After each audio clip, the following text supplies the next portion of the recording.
Fue claramente un atropello institucional, orquestado, dirigido, planificado por quien dice ser el jefe de la oposición, Alfredo Cornejo, que tiene como motivo principal entorpecer la gestión de gobierno. Vamos a evaluar las leyes de impositivas y avalúo, porque el gobierno necesita tener al día la recaudación de sus impuestos, pero muy probablemente enviemos al archivo la ley de presupuesto votada de esta manera, aparte con las formas institucionales incorrectas. Vemos con sumo agrado la iniciativa del gobernador y de su ministro Marcelo Costa de reiniciar la discusión política de la creación del banco. Vamos a aportar algunas herramientas legislativas que sirvieron para el debate en la legislatura, en el proyecto de ley que presentamos en el 2011, y que entiendo que debe ser analizado por el gobierno y por la oposición para ver si puede ser una herramienta en este mecanismo de creación. En el anteproyecto yo dispongo de que las acciones que lo conformen sean una parte estatal, otra parte privada, otra parte para entidades intermedias vinculadas con los servicios públicos. Pero como digo, está abierto a que si el gobierno tiene una idea que lo pueda mejorar, poder aceptarla e incorporarla.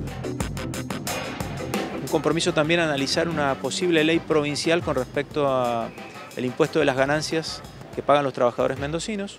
La mayoría tiene una opinión favorable a que esto se reduzca, ¿no? Pero no queremos cometer ningún error jurídico y hemos pedido un dictamen en la FIP para poder hacer una ley con fundamentos plenos y sin errores de este tipo.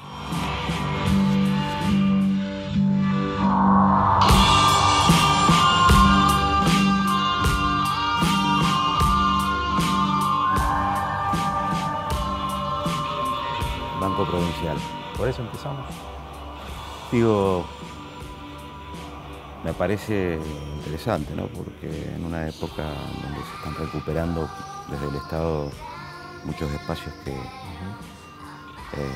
se dejaron en manos de privados, retomar la idea de un banco provincial es bastante arriesgado, sobre todo por la desconfianza que mucha gente digamos, le puede generar. ¿Cómo lo pensás? Eso es parte también de algunos errores del pasado. Haber vendido los dos bancos. Mendoza tenía dos bancos. El Banco Mendoza y el Banco de Previsión Social. Sí.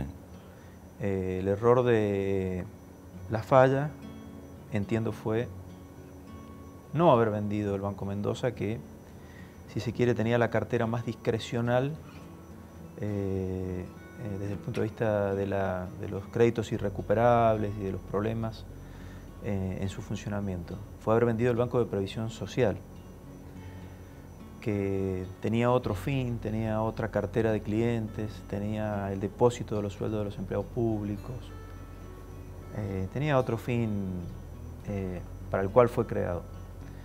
Entonces lo que yo pretendo, mi idea siempre fue recrear ese sistema bancario local, como tienen todas las provincias, salvo Mendoza y Catamarca, de manera de que no dependamos tanto de ayudas financieras de bancos privados. Y no hace falta tener ayuda, hace falta por allí canalizar los casi 50.000 millones del presupuesto. Cualquier entidad quisiera tener ese manejo financiero. Los alrededor de 90.000 empleados públicos que allí cobran su salario, hacen sus operaciones bancarias, tienen sus ahorros. Todo el sistema de concesiones de servicios públicos de la provincia, por eso mencionaba en la nota que yo pretendía un banco con acciones estatales, con acciones de los concesionarios de servicios públicos de Mendoza, transporte, energía eléctrica, aguas y otra serie de servicios, y además entidades intermedias o sociales que tienen injerencia en la vida económica de Mendoza. FECOVITA, la COVIAR, todas las actividades que son complementarias al Estado, pero que tienen... Y productivas. Exactamente, productivas. Al ser un banco mixto de esta manera, que oriente los recursos de los mendocinos por allí, me parece que es una herramienta buena. Y si se quiere, hoy el Fondo para la Transformación cumple una parte de estas funciones, pero muy, muy pequeña. Así que bueno, es una idea que creo que... De todas maneras, todo esto lo está manejando el Banco Nación y Sí. a fin de año, en diciembre del 2015, se le vence la Sí, no tenemos tiempo la concesión. para hacer un cambio hoy por hoy.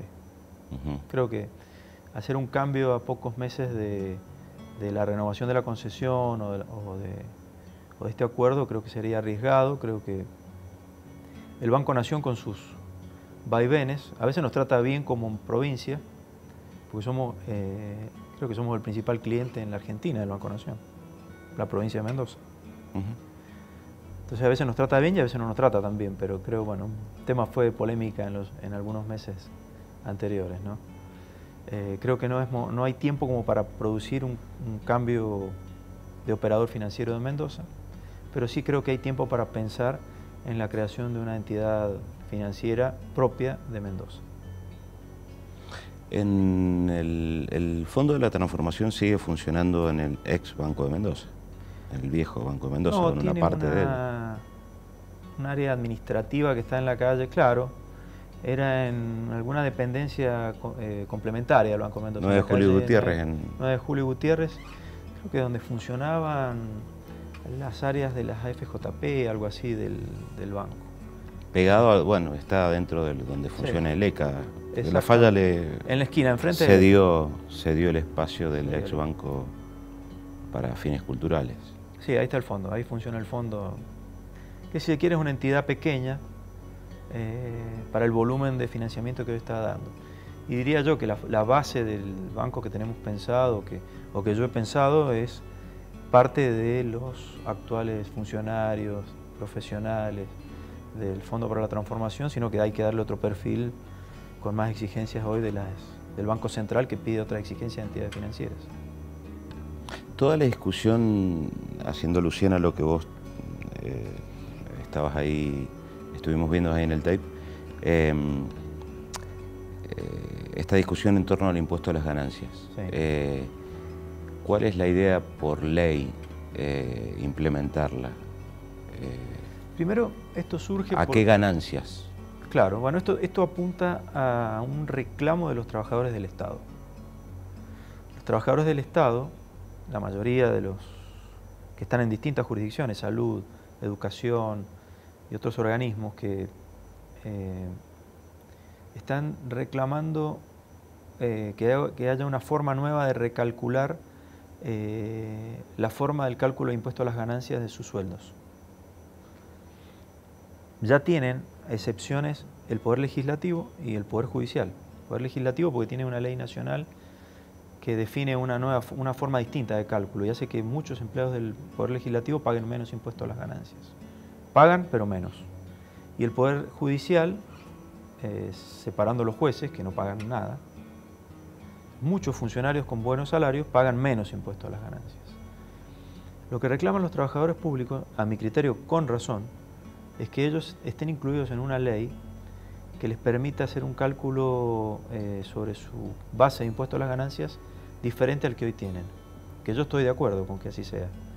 Pero no quiero cometer un error, como dije en la nota, jurídico en contra de leyes nacionales que hoy definen otra forma de cálculo. Eso es lo que estamos ahora analizando.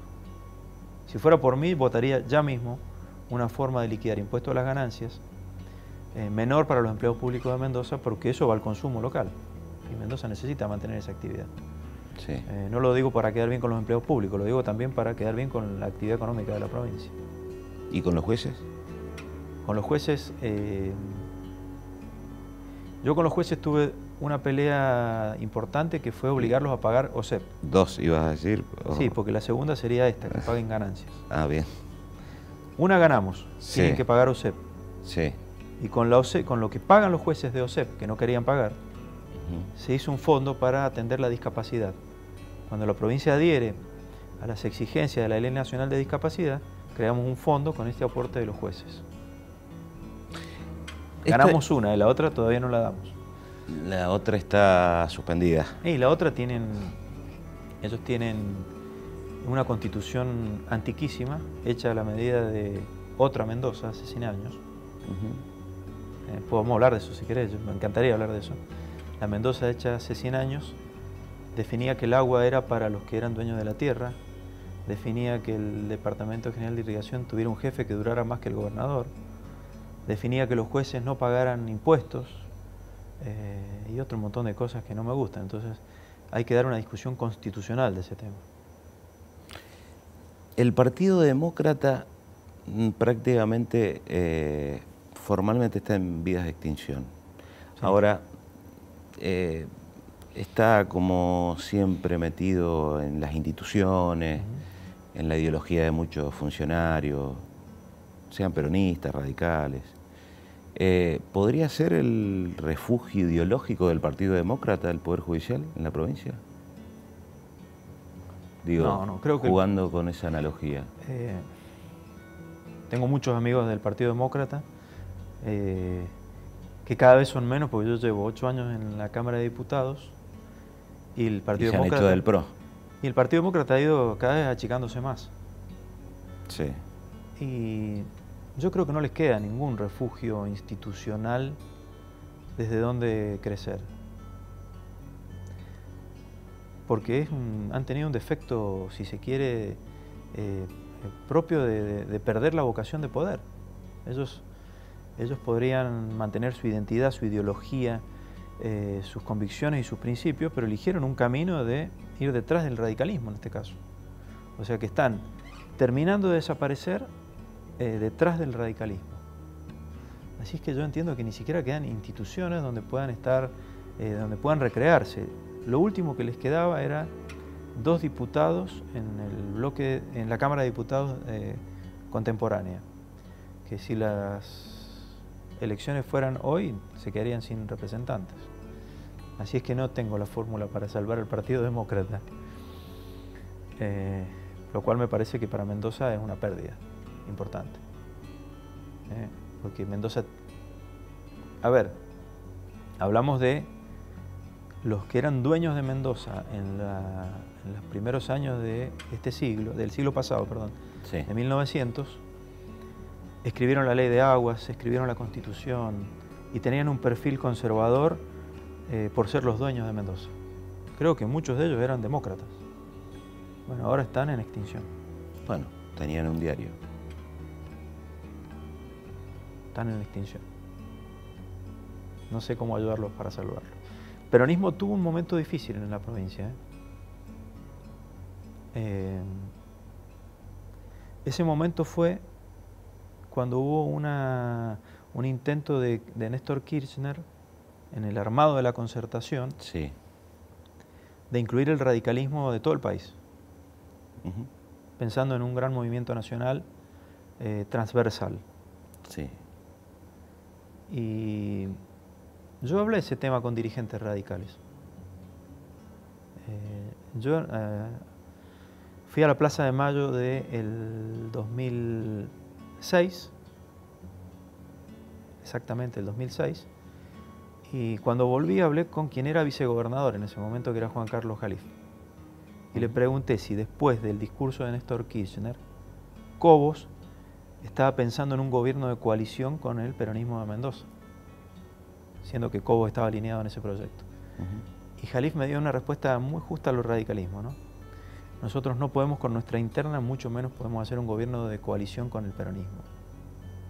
Entonces yo resolvimos, no yo, un grupo de senadores del cual yo era parte, dividir los bloques y desde allí mantener la identidad del peronismo de Mendoza, al menos en ese aspecto, en ese ámbito que era la legislatura.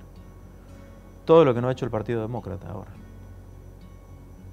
Bueno, si ya no va quedando, no hay mucho que esperar ahí. Claro, pero podrían haber mantener sus ideas, sus convicciones, su ideología, pero han decidido refugiarse detrás del radicalismo y creo que eso ha sido muy malo para el Partido Demócrata. Y lleva, Jorge, 10 periodos. Yo llevo, fui 4 años senador, 2 de ellos presidente del bloque, del peronismo, y llevo voy a cumplir 8 años de presidente de la Cámara y 2 cambios de gobierno, entonces tengo 10 elecciones de presidente de la Cámara. ¿En la Cámara tienen maquinita de café? Hay una maquinita de café. ¿O tienen mozo?